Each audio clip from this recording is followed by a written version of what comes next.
ये फ्रस्ट्रेशंस, ये काम ना हो पाना बड़ा एनोइंग है भाई। एक सिंपल सी चीज़ है हमारी क्रिएटिव राइटिंग, पर उफ इसकी क्रिएशन भाई मुश्किल है। A very commonly asked question not only in schools but हमारी रियल लाइफ में भी हमारे काम आता है, and that is letter to the editor.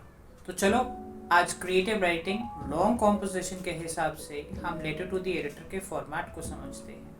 But before I take up that letter to the editor format, I would very clearly like to tell you that these formats vary in your internal assessments as per your school and the teachers who teach you.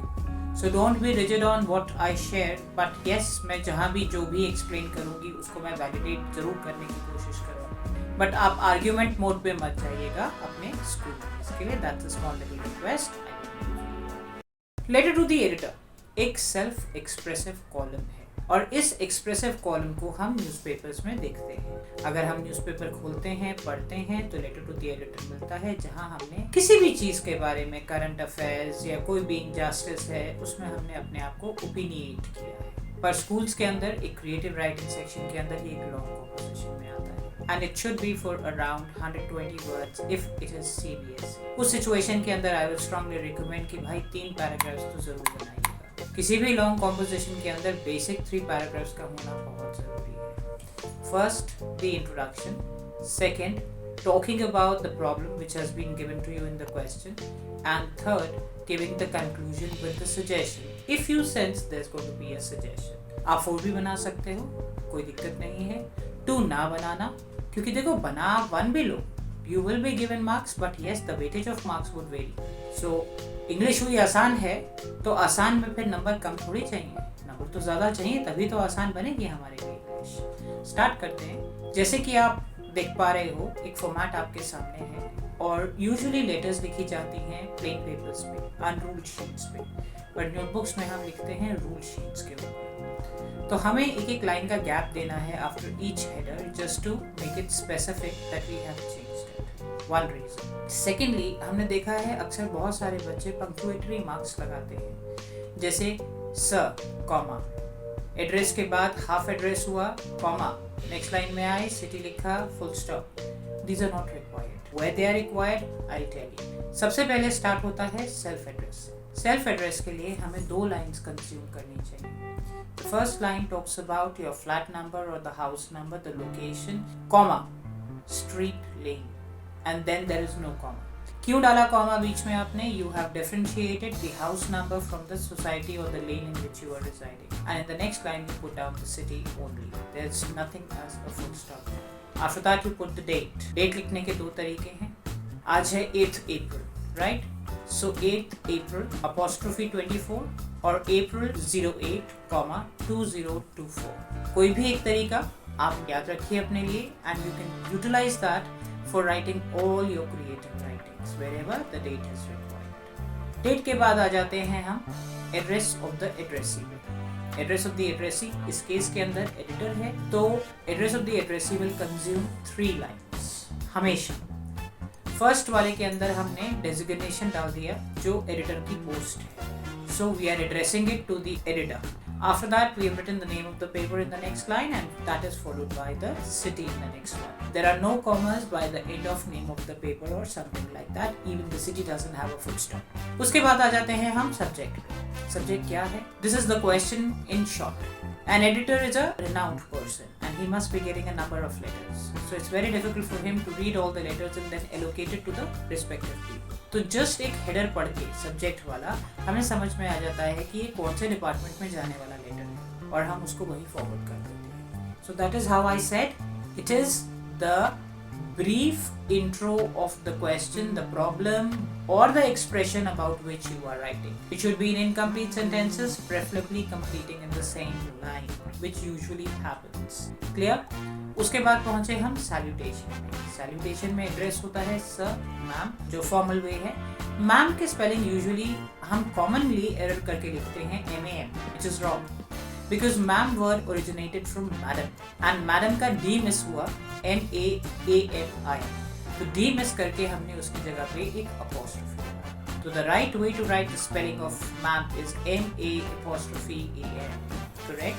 Remember that. Of course, there is no comma after ma'am. 99% cases में हम sir के नाम से ही address करके छोड़ देते हैं. But if you are aware, you can put ma'am. Even if you are not aware and you put ma'am, there is no harm to it. But for heaven's sake, sir oblique ma'am करके मत डालना, क्योंकि वहाँ तो आपने gender को ही confuse कर दिया है, which is again wrong. आ जाते हैं पैराग्राफ राइटिंग पे. पैराग्राफ्स जहाँ से काउंट होते हैं, अगर हम वर्ड लिमिट की बात करें अपने सीबीएसई के बच्चों के लिए, तो यहाँ से कंटेंट से जहाँ से हमारा पैरा 1 स्टार्ट हो रहा है, हम वर्ड लिमिट काउंट करते हैं. Format is not part of the word limit, right? So letter to the editor की बहुत बीटन सी लाइन होती है. Through the esteemed columns of your widely circulated daily, I would like to express my views towards the general public and the authorities concerned about के बाद फिर वही subject वाला part थोड़ा सा डिटेल होके यहाँ पे एक complete sensible sentence, meaningful sentence बनाता हुआ कंप्लीट कर जाता है. तो एक तरीके से ये बीटन पैराग्राफ है. इसको हम चेंज नहीं कर सकते other than the single last line that has to be changed as per the question that is there for you. Next, second paragraph सबसे इंपॉर्टेंट और क्रूशियल पैराग्राफ है. इस पैराग्राफ के अंदर हम प्रॉब्लम्स लिखते हैं, डिफिकल्टीज लिखते हैं, जो बड़ी जेन्युइन और प्रैक्टिकल होनी चाहिए. छोटा सा एग्जांपल, इलेक्ट्रिसिटी की स्कैर्सिटी, पावर कट्स बहुत फ्रीक्वेंट हो रहे हैं, तो आप क्या लिखते हैं? आप एक काम करते हैं, जैसे गाय को, एक डॉग को लेके आपने एक लैश से बांध दिया और वो बेचारा उसी डायमीटर में सर्कुलेट करता है. आप भी यही काम करते हैं. इलेक्ट्रिसिटी के ऊपर आया है, अच्छा ये तो बहुत इजी क्वेश्चन था, मैं तो हमेशा से इसको कर सकती हूँ. इलेक्ट्रिसिटी ना होने से बहुत प्रॉब्लम आ रही है. We are not able to get the cold water, it is very hot, we are getting sleepless nights. और इसी को लेके हम स्ट्रेच कर रहे हैं. स्ट्रेच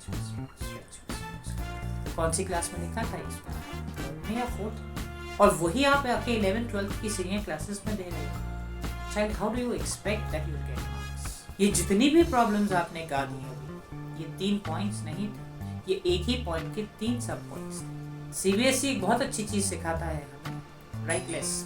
और उस लेस राइटिंग में हमें इस बात का ध्यान रखना है कि कंटेंट की क्वालिटी हो, क्योंकि क्वांटिटी तो मना हो गई है. तो talk on the genuine needs. Electricity से आप क्या क्या डिफिकल्टीज फेस करते हो, क्या क्या इनकन्वीनियंस होते हैं. Scorching heat, because of electricity you will not get water and there will be no running of ACs and any mode of entertainment for you. So it appears as if life comes to a standstill. तो आपने बहुत सारी problems को एक single problem में rap कर दिया. इसी तरीके से आप उसको एक्सप्लेन मत करिए, सिर्फ लिखिए and you finish it of. Do this for 1 2 3 questions and you finish up the second paragraph. Third paragraph के अंदर हमने कंक्लूड करना है और सजेशन देना है या रेमेडियल मेजर्स देना है. दोनों के बीच में आप देख रहे हो एक ओब्लिक मार्क मैंने लगाया है. So you can do either way. अब जैसे इलेक्ट्रिसिटी सप्लाई की प्रॉब्लम हम कह रहे हैं, तो हम एक सजेशन दे सकते हैं कि why not a time table be chalked out and we know what are the power cut timings. Okay, those brackets we can utilize and we can accommodate ourselves in such a manner that this can be compensated. और rigidly वो follow. At times you will feel कि भाई नहीं है मेरे पास कोई suggestion नहीं है यहाँ पे, तो आप मत दीजिए, तभी उसके लिए वो ओब्लिक साइन बना है. एंड कंक्लूडिंग नोट में आप बहुत सिंपली कह ही सकते हैं कि I hope my expressions will be an eye opener for the authorities concerned and some remedial measures will be taken at war footing. But please, there's a small little request again कि ये मत लिखना. Please publish this letter of mine in your paper. There is no point writing it. Finally आ जाते हैं हम complimentary close पे saying thank you. Yours sincerely, faithfully भी डाल सकते हैं, पर मुझे लगता है sincere ज़्यादा formal है, तो that would be more proper. Again, no commas, then name, and the last is designation. कहीं भी कभी भी we will have to write the designation. It will always be in brackets. और यहाँ पे हमारे पास जो designation है letter to the editor के केस में वो सिर्फ one है and only one है. And what is that? A concerned citizen, right? एक जागरूक नागरिक जो दे रहा है. So आज हमने आपके लिए letter to the editor को आसान बनाने का प्रयास किया है.